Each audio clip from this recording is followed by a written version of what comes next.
Hasn't he used up his screen time? Probably stay. Should have cut me off a while ago. So my question is, in the aftermath of the bomb cyclone, what can our consumers expect to see in the markets with the price of beef, and what can our producers who have been affected further do to mitigate their risk? So, once again, we have some misinformation as it relates to how many animals perished from the bomb cyclone. So you had the USDA come out and say we lost a million animals. And that's just completely false. That's something like 30% of the entire herd, cow-calf herd in Nebraska. And so one good thing about the bomb cyclone is that it was quick.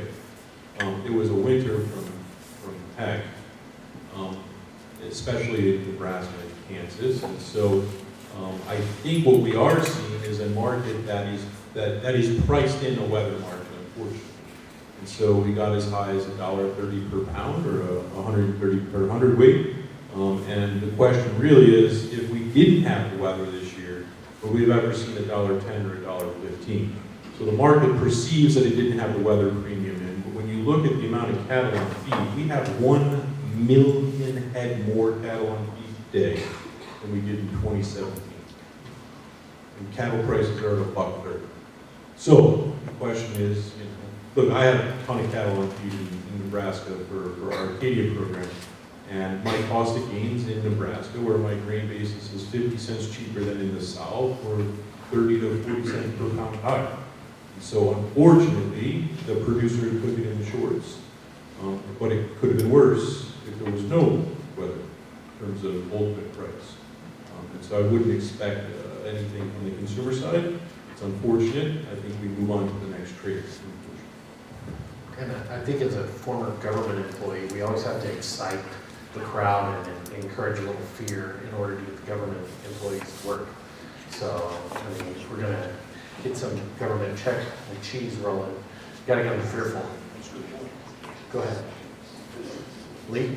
Well, I mean, obviously, it's two effects, right? I mean, we have less beef to eat this year because the weather is going to take pounds off the carcass weight, or at least delay pounds, at least delay it substantially. And then, we're probably going to have a little bit of an effect on the calf crop that comes into the feedlots this fall. And so that's a good thing, because we have too many. Maybe Jordan doesn't think that, but we have too many.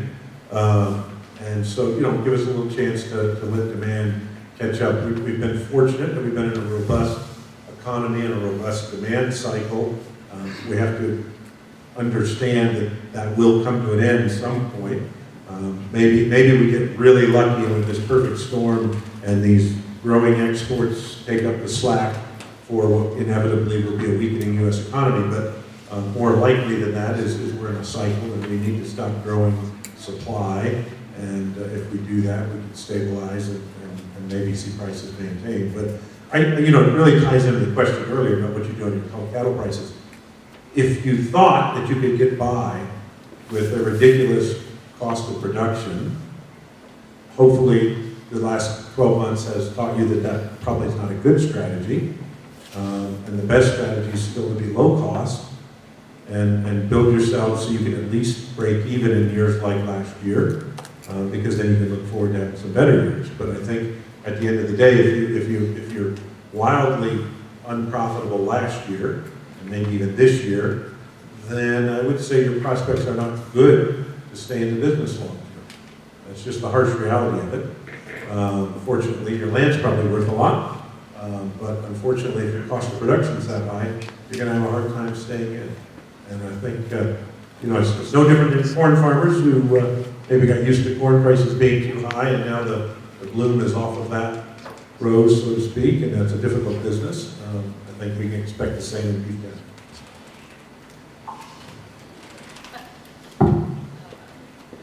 Did you have something to add? Oh, yeah, I lost my thought. The session's wearing on me. Yeah, I guess the only thing I would add, as we talk about mitigating and preparing for risk, being the policy person up here on the panel, I would say to definitely talk to your local USDA, FSA, any of those offices that pertain to your production and your farm or ranch, and definitely get some advice on what programs are available. You know, we just passed a farm bill. Zach helped pass the farm bill. I didn't do anything, but at the national level, here back before Christmas, and now we're seeing those changes in the farm bill be implemented here throughout the states and at USDA. And so really just take advantage, whether it's a grazing program or a fowling program or something like that, whatever works into your specific situation is definitely one way that you can mitigate some of the risk and bring in some extra income in some of those bad years. Let me make one other comment. We gonna jump in? And the other thing, we got off maybe the topic, but the bomb cyclone, what effects it can have? In talking to our customer base, I would say that single winter is going to cause more people to shift their calving season later than any other event in my lifetime. Not that we haven't had bad winters like that before, but there just seems to be fatigue at a level that I don't recall ever seeing. I'm not saying it wasn't there maybe in the mid-'80s when we had some of those winters. But it's an aging producer, right? It's an aging That producer. guy's not 40 anymore, he's not getting up between the morning to have a cow at 70. Right. Yep. And so I think that we're going to see that shift. I mean, you know, it's been on the fringe, right? It's been a percentage of the producers that bit that bullet and calved later and loved it.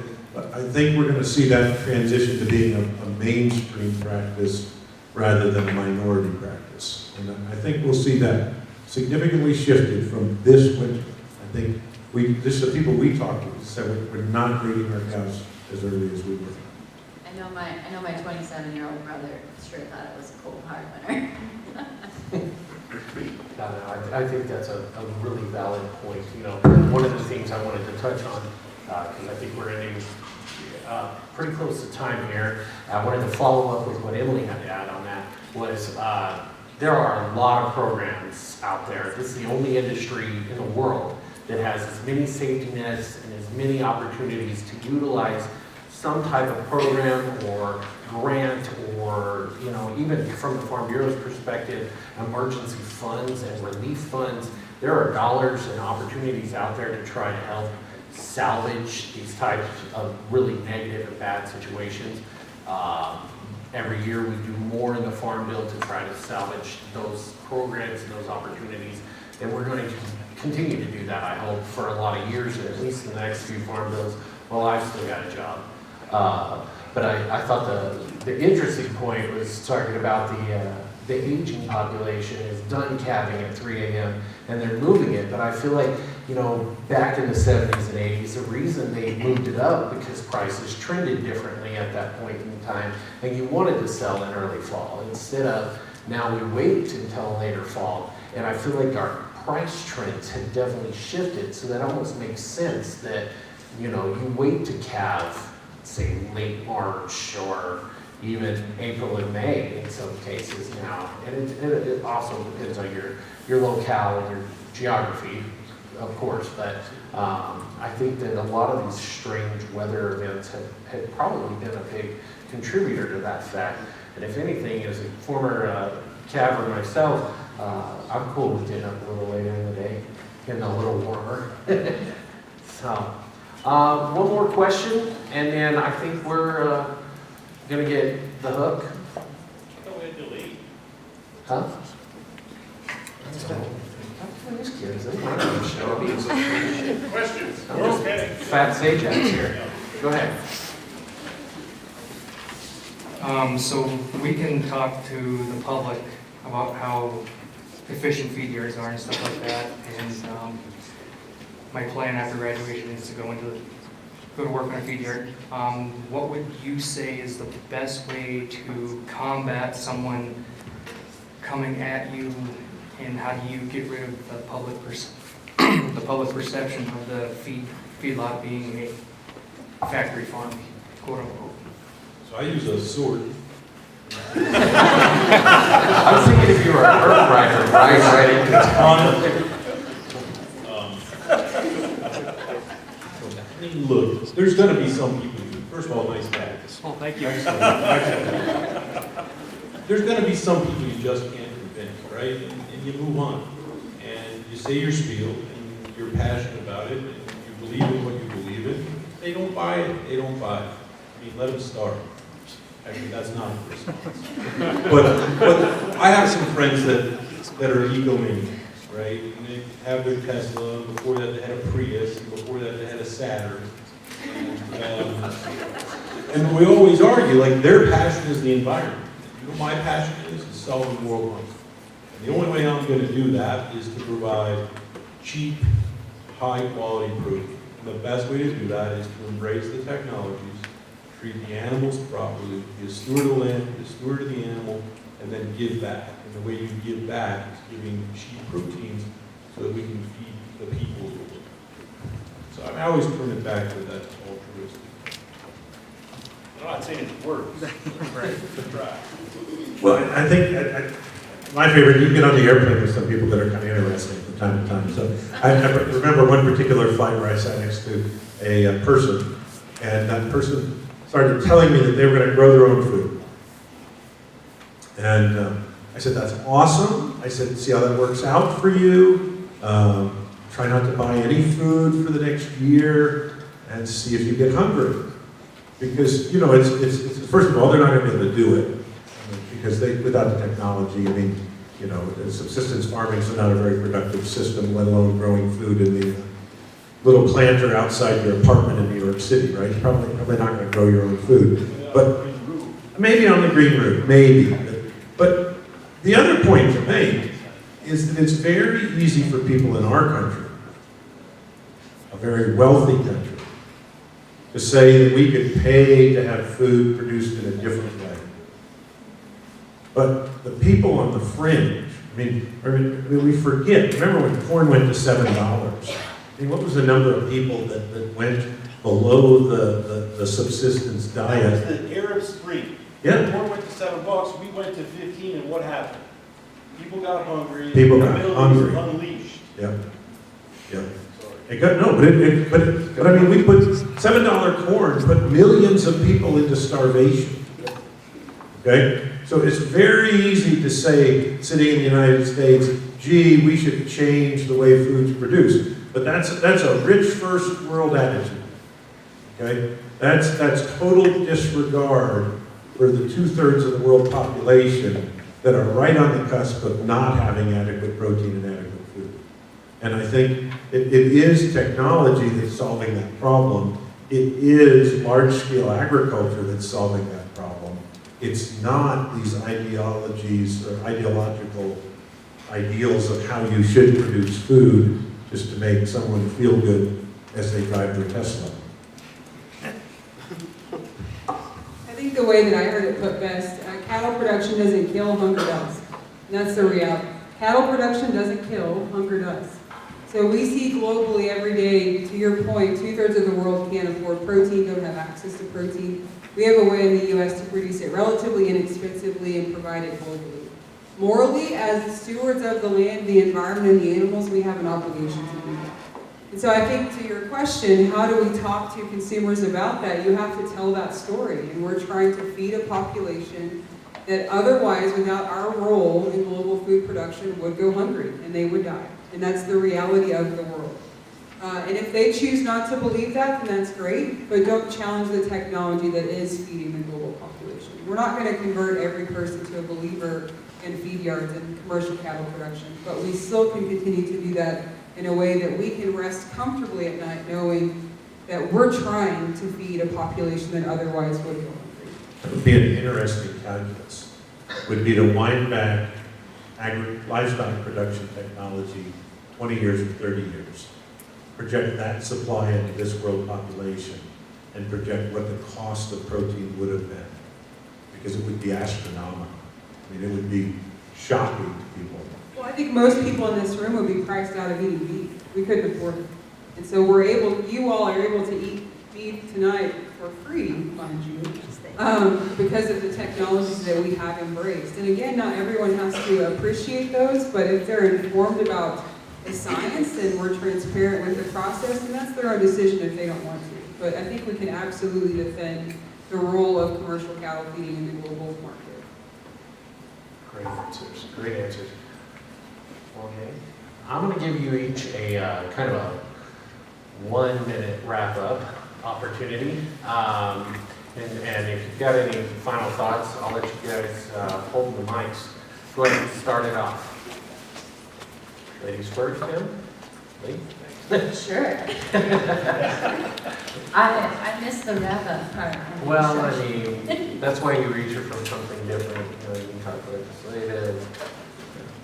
We have to walk her through this stuff at work too, folks. No, I'm just kidding. Zach really loves to give me a hard time at the Farm Bureau. No, I just want to thank you all for being here. Events like these were always some of my favorite evenings when I was in school, and just getting to hear from I won't call us experts, but getting to hear from those that work and live in the industry is always an invaluable experience. And so I just want to say thank you for the students and the alumni and friends that are here tonight to listen to us talk about what we think are really important things, which they are. And if you have any questions about the legislature or policy or anything like that, I'll be around, or you can always call the Farm Bureau, and we're always happy to work with you all on important issues. So thanks. Lee? I would say the same. Thanks to all of you who came tonight, and thanks to Farm Bureau and AGR for hosting a really neat discussion and an opportunity to talk about what we're all passionate about and the industry that you all are passionate for. And just to continue these conversations after you leave. You know, it's always fun to get in a room full of people who think like you do and believe like you do and eat what you eat and raise the animals that you raise, but don't let the conversation stop here. And continue to explore some of these challenging topics, and that's just going to advance our industry. So keep the conversation going, and thanks for exploring some of the topics with us tonight. I have 3 things, so I hope you get them in 1 minute. First, thanks for having me. Second is a piece of unsolicited advice. I can look in the room and I can see that there's a lot of folks in here that grew up in agricultural production, and so you probably have some really good production skills. Whatever your best skill is, be as good at Microsoft Excel as you are at that skill, if not better. And I'm not kidding. The first thing I do when I get an intern in my office, or I get a fresh grad, they go to an advanced Excel class. That's assuming that they've done the menial stuff. Super important. The last thing is that this is a sales pitch. I'm going to teach a class as an instructor, not as a professor, on risk management and commodities trading. And Dr. Koontz told me I'd be lucky if I got 5 people. So I want to prove him wrong, seek your advisor, find out about the class, and enroll if we get it off the ground. Melanie, you want to Please. stand up and wave? Oh, wait, let's do this one, yeah. Excellent. That's, how far is it from you? I feel like I should come up here and dim. Go ahead. You know, I think the good news is we're in a great economy, right? And whether you realize it or not, that has affected agricultural hiring and agricultural wages, and maybe not as much as it has the software industry, but for sure the job market is tight, which is good news. I mean, how many of you are seniors that are going to be coming out this year? Okay, so just a handful. Wow. Okay. So the rest of you are still a couple years out. You know, a couple of points of advice. Get as much experience as you can. I mean, that's a critical thing. As we sit and hire people, one of the things is a lot of you don't have a lot of experience. And so if you go to work for a company like Five Rivers, they have great training programs. I mean, that's kind of one of the strengths of going to work for big companies. You know, a lot of agriculture is not structured that way, and you're going to go into an operation that's going to expect you to come in the door with skills. And that's a challenge. And probably the operation's not good at training, and so that's a challenge. And so I would use these years to get as much experience hands-on as you can, because I think that's critical. And the other piece of advice I would give you as you go out into the workplace is it is very vogue now to bounce around in jobs. It's very vogue, right? To change jobs. I mean, the average resume we see that serves the same at the feedlots, you know, they have more jobs than you've had years of employment. that's not really an